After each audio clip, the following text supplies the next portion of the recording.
चंद्रपूर जिल्हा दौऱ्यावर असलेल्या सार्वजनिक बांधकाम मंत्री शिवेंद्रराजे भोसले यांनी चंद्रपूर जिल्हा मध्यवर्ती सहकारी बँकेला भेट दिली। नुकतीच या बँकेवर 13 वर्षांनंतर भाजपने निर्विवाद सत्ता स्थापन केली आहे। बँकेच्या दादासाहेब कन्नमवार सभागृहात शिवेंद्रराजे भोसले यांचे उत्साहात स्वागत करण्यात आले। राज्यातील महत्त्वाच्या व कमी NPA असलेल्या प्रमुख अग्रणी बँकांपैकी चंद्रपूर बँकेचे नाव प्रामुख्याने घेतले जाते। भोसले यांनी बँकेच्या कामगिरीचा गौरवपूर्ण उल्लेख केला आणि भविष्यातील वाटचालींबाबत शुभेच्छा दिल्या।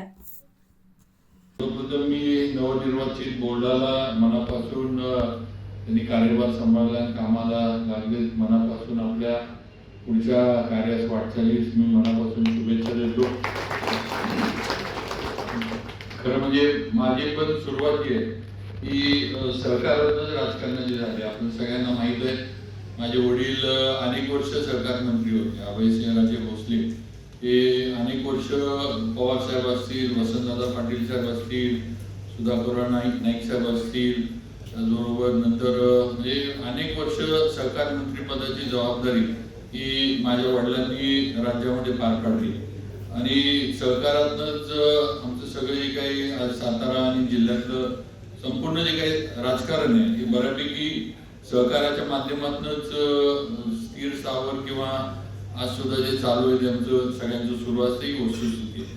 आणि अशा याच्यातनं आज आपल्या इथं येत असताना नक्कीच मला आनंद आहे की आज आपली विदर्भातली काही म्हणजे आता मी खाली बोलत होतो की चांगल्या चालणाऱ्या ज्या बँका आहेत त्यातली आपली प्रथम क्रमांकावर आपण आणि अकोला यांच्यामध्येच कॉम्पिटिशन चालू असतं आणि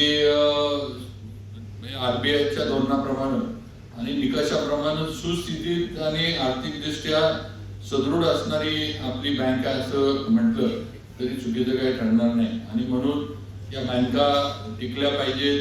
शेवटी या बँका आहेत म्हणून शेतकरी आणि कष्टकरी माणूस जो आहे सर्वसामान्य कुटुंबातला, घरातला, खेडेगावातला हा उभा राहिला ही वस्तुस्थिती आहे। काही ठिकाणी चुकीच्या गोष्टी झाल्या, त्या तिथं बँका बंद पडल्या वगैरे हे सगळं ठीक आहे, पण शेवटी अनेक वेळेला अडचणी येतात, पण त्या सोडवून त्याच्यावर मात करून पुढे जाण्याचं काम सुद्धा म्हणजे प्रत्येक संस्थेच्या माध्यमातून होतं, तेच आज आपल्या इथं चाललंय।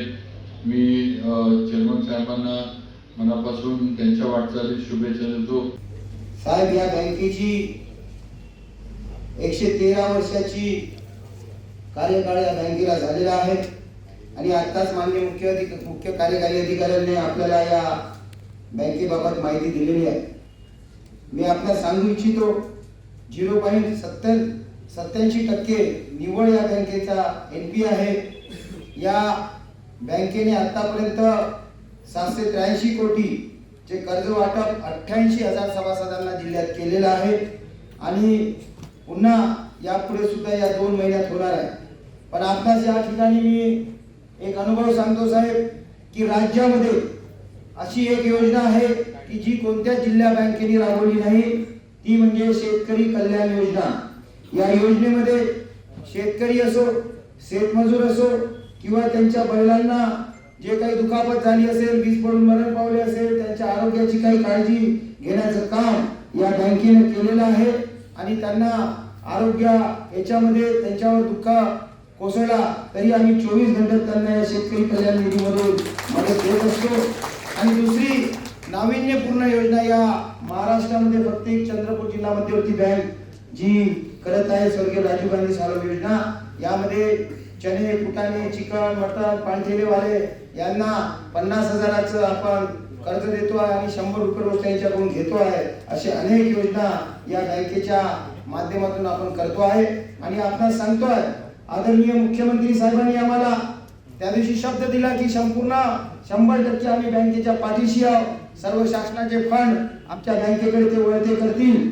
परंतु आपल्याला मी एवढंच सांगतो साहेब की हे सर्व करत असताना ही बँक संपूर्ण नियमाने काटेकोरपणे समोर जात आहे आणि असे समोर जाईल। आणि आदरणीय CM साहेब, आपला महाराष्ट्र राज्य शासन, शेतकरी बांधव, आमच्या इथले आमचे भाजपाचे सर्व लोकप्रतिनिधी आणि आमचे संचालक मंडळ, शेतकरी सभासद यांच्या आशीर्वादाने या 24 ते 25 वर्षात आमचा सभासदांना 60% लाभांश देण्याचा आमचा प्रवास राहिलेला आहे। येणाऱ्या आम सभेमध्ये आम्ही तो जाहीर करू।